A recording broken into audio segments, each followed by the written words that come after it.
Hindenburg research जो है net Anderson द्वारा स्थापित एक निवेश अनुसंधान फर्म है जो फॉरेंसिक वित्तीय अनुसंधान में विशेषज्ञता रखती है। मतलब सिंपल सा मतलब है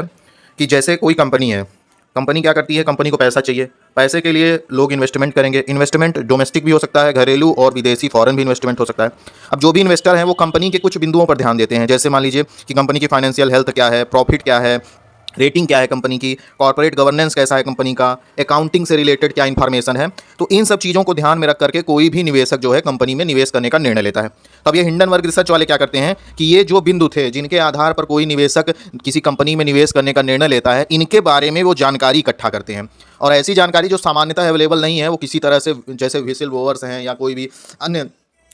तरीके से जानकारी इकट्ठा करते हैं और उन पे विश्लेषण करते हैं। ऐसा नहीं कि एक दिन में रिपोर्ट जारी कर देते हैं, कई महीने उस पर काम करते हैं, फिर उसके बाद जो है वो रिपोर्ट जारी करते हैं, जिससे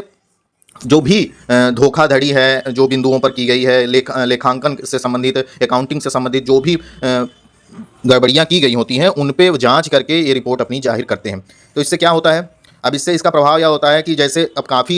मशक्क़त के बाद ये रिपोर्ट तैयार की जाती है, तो बहुत सारी जो कंपनियां हैं उन पे जांच होती है जिनसे संबंधित ये रिपोर्ट होती है, उनकी संपत्ति फ्रीज की जा सकती है, उन पे आपराधिक अभियोग भी लगाए जाते हैं। हाल ही में हिंडनबर्ग रिसर्च ने कुछ रिपोर्ट भी जारी की है, जैसे नैनबन वेंचर्स के ऊपर टिंगो ग्रुप, एनोचियन बायोसाइंस पे जाँच आदि संबंधित हैं। तो मतलब सिंपल सा है कि हिंडनबर्ग रिसर्च जो फर्म है, यह